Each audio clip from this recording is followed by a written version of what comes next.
தொடர்ந்து நம்ம ஈரானுடைய தகவலை பார்த்துட்டு இருக்கோம். இன்னைக்கு ரொம்ப முக்கியமான தகவல், ரொம்ப ஒரு வேதனையான தகவல் நம்ம இதை சொல்லணும். ஏன்னா பாத்தீங்கன்னா துருக்கி மீதும் தாக்குதல் நடத்தப்பட்டிருக்கு. இதை நம்ம ஃபர்ஸ்ட் என்ன நடந்திருக்குது அப்படிங்கிறதை சொல்லிடுறோம். அதுக்கு பின்னாடி இதுல என்ன சூழ்ச்சி இருக்கும் அப்படிங்கிறதையும் நம்ம சொல்லிடுறோம். ஏன்னா துருக்கி மேல நமக்கு ஒரு தனி பாசம்லாம் கிடையாது. துருக்கி பாத்தீங்கன்னா நேட்டோ நாட்டுல ரொம்ப முக்கியமான அங்கமாக இருக்கக்கூடியது. அதனால துருக்கியை கை வச்சா நேட்டோ நாடுகள் உள்ள வரும். நேட்டோ நாடுகள் உள்ள வந்தா யாருக்கு ப்ராப்ளம்னு பார்த்தா ஈரானுக்கு கண்டிப்பா ப்ராப்ளம். இது என்ன ஆயிரும்னு பாத்தீங்கன்னா இந்த பக்கத்தால் இருக்கக்கூடிய அரபு நாடுகள் மாதிரி இருக்காது. நேட்டோ நாடுகள் கூட வரும்போது அது அமெரிக்காவுக்கு பக்கபலமா போயிடும். அது ஈரானுக்கு ஒரு மைனஸா போயிடும். அதனாலதான் நம்ம இந்த ஒரு தகவல் பாத்தீங்கன்னா பார்க்கும் போது இப்ப என்ன நடந்திருக்குது, இதுக்கு பின்னாடி என்ன இருக்குது அப்படிங்கறதே நம்ம பார்க்கணும். முதல்ல இப்ப என்னன்னு பாத்தீங்கன்னா துருக்கி தரப்புல இருந்தே வார்னிங் கொடுத்துட்டாங்க. அவங்களே அனௌன்ஸ் பண்ணிட்டாங்க, அபிஷியலா அனௌன்ஸ் பண்ணிட்டாங்க. எங்களுக்கு பாத்தீங்கன்னா ஈரான் தரப்புல இருந்து ஏவுகணை வந்திருக்குது அப்படிங்கறதை சொல்லிட்டாங்க. வந்தது நேற்று ஹிட் பண்ணிச்சு. வரும்போதே என்ன இருக்குதுன்னா அங்க இருக்கக்கூடிய நேட்டோ படைகள் இருக்குல்ல, அவங்க நேட்டோ நாடுகளா இருக்காங்க, நேட்டோ படைகள் இருக்காங்க. அந்த படைகள் அதை தாக்க விடாம என்ன பண்ணிருக்காங்க, பதிலுக்கு ஏவுகணை போட்டு நாங்க தடுத்துட்டோம் அப்படிங்கறத கிளியரா மென்ஷன் பண்ணிருக்காங்க. ஒரே ஒரு ஏவுகணை தான் வந்திருக்கு. அந்த ஒரே ஒரு ஏவுகணையை நேட்டோ படைகள் தடுத்திருக்கு. ரொம்ப முக்கியமா நேட்டோ படைகள் என்ன இருக்குன்னா தடுத்திருக்கு. இத சொன்னதுக்கு பிறகு அங்க இருக்கக்கூடிய துருக்கியிலிருந்து எர்டோகான் அவர்கள் இன்னி ஒரு தாக்குதல் எங்க மேல வந்துச்சுன்னா நாங்க ஈரான் மேல போர் தொடுப்போம் அப்படின்னு சொல்லியிருக்காங்க. கூட பாத்தீங்கன்னா நேட்டோ படைகளும் இணைந்துருவாங்க. இது ஈரானுக்கு நல்லதே கிடையாது. இந்த இடத்துல நம்ம இன்னொரு விஷயத்த புரிஞ்சுக்கணும். ஈரான் ஏதாவது சொன்னாங்களான்னு கேட்டா இதுவரையும் எதையுமே சொல்லல. இன்னொரு விஷயம் என்னன்னா இஸ்ரேல் இந்த காரியத்தை பண்ணிருக்கிறதுக்கான வாய்ப்பு இருக்கா அப்படிங்கறதா ரொம்ப முக்கியம். ஏன்னா இந்த சமயத்துல இஸ்ரேலும் அமெரிக்காவும் இதை எப்படி கொண்டு வரணும்னு பாக்குறாங்கன்னா ஷியா சன்னி பிரச்சனையாக கொண்டு வந்துடணும். அதாவது அவங்களுக்குள்ளதான் அடிச்சுக்கிறாங்க, இதுக்கும் பாத்தீங்கன்னா போருக்கும் எங்களுக்கும் சம்பந்தம் இல்லைன்னு காட்டிக்கிறதுக்காகவே எப்படியாவது நம்மளை விட்டா போதுங்கிறதுக்காக இஸ்ரேலும் அமெரிக்காவும் அங்கங்க ஈரானே அடிக்காட்டினாலும் கூட போய் அடிச்சுட்டு பிரச்சனையை கிளப்பி விட்டுட்டு இருக்காங்க. அப்படிதான் ஓமான்ல பாத்தீங்கன்னா அடிச்சாங்க இன்னைக்கு. அதுக்கு ஈரான் சொல்லிட்டாங்க இதை நாங்க அடிக்கல அப்படிங்கறத சொல்லிட்டாங்க. அப்ப ஓமான்ல எதுக்கு போய் அடிக்கிறாங்க, பக்கத்தால் இருக்கக்கூடிய நாடு திருப்பி அடிக்கட்டும்ங்கறக்கா அடிக்கிறாங்க. அதே மாதிரி சவுதியிலையும் நடந்த தாக்குதலை ஒரு தாக்குதலை நமக்கு இவங்க ஈரான் கிளைம் பண்ணாலும் ஒரு தாக்குதலை நாங்க கிளைம் பண்ண மாட்டோம், ஏன்னா அதை நாங்க செய்யலைங்கிறாங்க. ஒன்னு அடிச்சு போட்டு இன்னொன்னு மறுக்க மாட்டாங்க. அப்ப எதுக்காக அதை மறுக்கிறாங்கன்னு பார்க்கும்போது அதை என்ன பண்ணிருக்காங்க, இஸ்ரேல் சண்டை வரணுங்கிறதுக்காகவே பண்ணிருக்காங்கன்னு தெரிய வருது. அந்த மாதிரி இப்ப இது துருக்கி இது ரெண்டு விதமா பார்க்கலாம். ஒண்ணு தெரியாம ஒரு ஏவுகணை அந்த பக்கம் போயிருக்கலாம். ஏன்னா ஒன்னே ஒண்ணுதான் போச்சு. ஒன்னே ஒண்ணு போனது அப்படிங்கிறது ஒரு பெரும் தாக்குதலை ஏற்படுத்தாதுன்னு ஈரானுக்கே தெரியும்.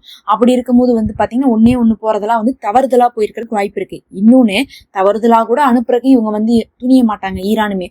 ஏன்னா இப்ப துருக்கி கூட அவங்களுக்கு பிரச்சனைக்கெல்லாம் ஒன்றும் கிடையாது. ஆனா துருக்கியும் ஒரு விதத்துல பாத்தீங்கன்னா இப்படிதான் நடந்துட்டு இருந்தாங்க. அதாவது பக்கத்தால் இருக்கக்கூடிய அண்டை நாடுகள்லாம் என்ன பண்றாங்களோ அந்த வேலையை தான் துருக்கியும் பண்ணிட்டு இருந்தாங்க. ஈரானுடைய தகவலை துருக்கியும் அமெரிக்கா கொடுத்தவங்க தான். துருக்கியும் ஒரு காலத்துல ஈரான் வான் பண்ணவங்க தான். போன வாரம் வான் பண்ணாங்க. துருக்கியுடைய அதிபர் எர்டோகானை வான் பண்ணிட்டு தான் இருந்தாங்க. ஈரான் நேர்ல போய் வேற என்ன பண்ணாங்க, மிரட்டி விட்டு தான் வந்தாங்க. அந்த அளவுக்கு பார்க்கணும் துருக்கியும் இவங்களுடைய வாண்டட் லிஸ்ட்ல தான் இருக்கிறாங்க. ஆனா துருக்கியை தொட்டா நேட்டோ வரும் அப்படிங்கக்கூடிய ஒரே காரணத்துக்காகவே துருக்கியை தொடாம இருக்கிறதுக்கான வாய்ப்புகள் இருக்கு. அப்படிதான் தொடணும் அப்படின்னு இருந்தா முதல் 3-4 நாள் பாத்தீங்கன்னா அத்தனை நாடுகளை அடிச்சு வச்சிருக்காங்க. ஒண்ணு விடாம என்ன பண்ணிருக்காங்க, கிட்டத்தட்ட ஒரு 15 நாடுகள் மேல தாக்குதலை நடத்தின ஈரானால முதல் நாளே அதுக்கு துருக்கியும் அடிச்சிருப்பாங்க.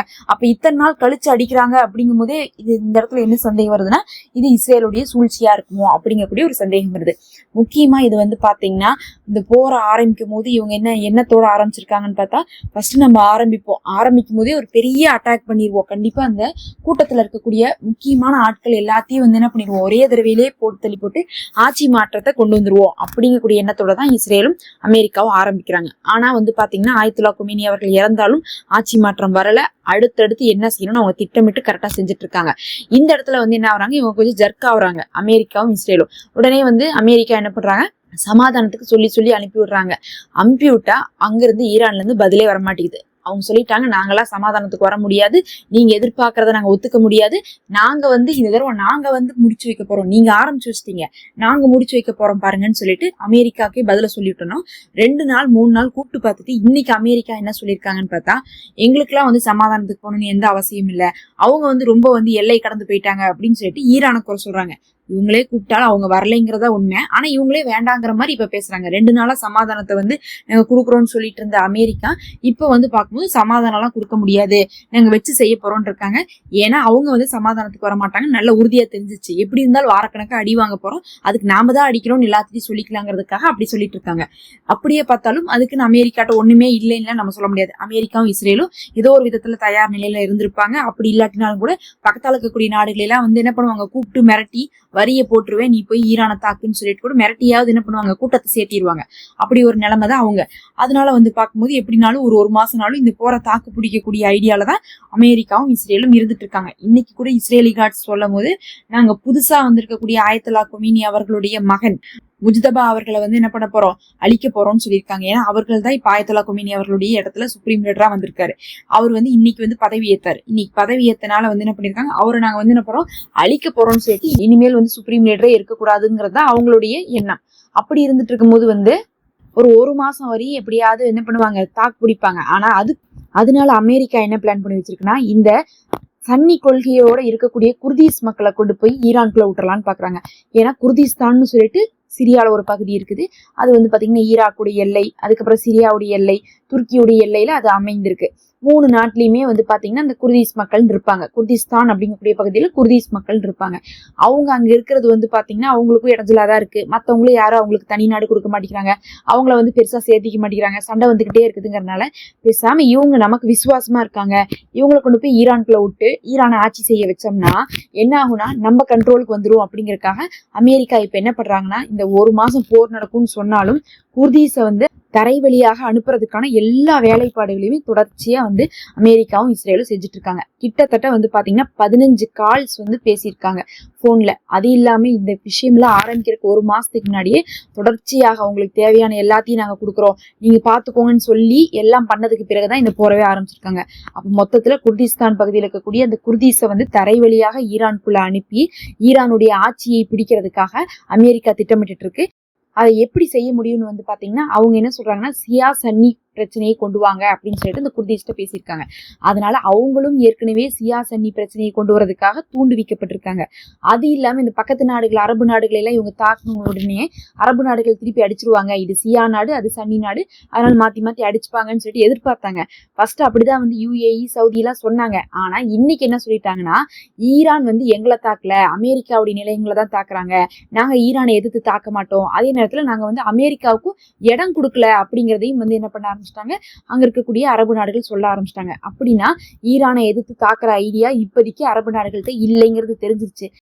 இப்ப என்ன பண்ணுனா வேற யாரையாவது கலப்பலான்னு சொல்லிட்டு துருக்கி மேல வந்து ஒரு குண்டை தூக்கி போட்டு அப்படியே வந்து பிரச்சனையை திசையை திருப்புறாங்களான்னு சொல்லிட்டு ஒரு பெரிய கேள்வி வந்திருக்கு. கண்டிப்பா துருக்கிலாம் வந்து பாத்தீங்கன்னா பயந்துட்டுலாம் போக மாட்டாங்க. அவங்கள பொறுத்தளவுக்கு வந்து பாத்தீங்கன்னா நேட்டோவுடைய சப்போர்ட் இருக்கிறதுனால திருப்பி அடிச்சிருவாங்க. அது வந்து எப்படி ஆயிரும்னா இஸ்ரேலுக்கும் அமெரிக்காவும் சாதமாயிரும். அவங்கள பொறுத்தளவுக்கு இப்ப 2 விஷயம் தான் நடக்கணும். நீங்க என்ன பண்ணுங்க, பக்கத்து நாடுகள் அடிச்சுக்கோங்க, அதாவது நாங்க உங்களை அடிச்சோன்னு இருக்கக்கூடாது, சியா சன்னி பிரச்சனையா இது மாறணும் 1. 2வது அந்த பிரச்சனையில குர்தீஸை கொண்டு போய் உள்ள வைக்கணும். இது 2 தான் வந்து அவங்களுடைய நோக்கம். அதை தவிர வேற எதுவுமே இந்த போருடைய நோக்கம் இல்ல. அதை கொண்டு வர்றதுக்கான முயற்சியில தான் இது நடந்திருக்குமோ அப்படிங்கக்கூடிய ஒரு சந்தேகமும் இருக்கு. ஆனா ஈரான் வாய் திறக்காம இருக்காங்க. ஒன்னா தவறுதெல்லாம் வந்துருச்சுன்னா மன்னிப்பு கேட்கணும், அப்படி இல்லாட்டினா வந்து பாத்தீங்கன்னா நாங்க அடிக்கலைங்கிறத அவங்க அனௌன்ஸ் பண்ணும்.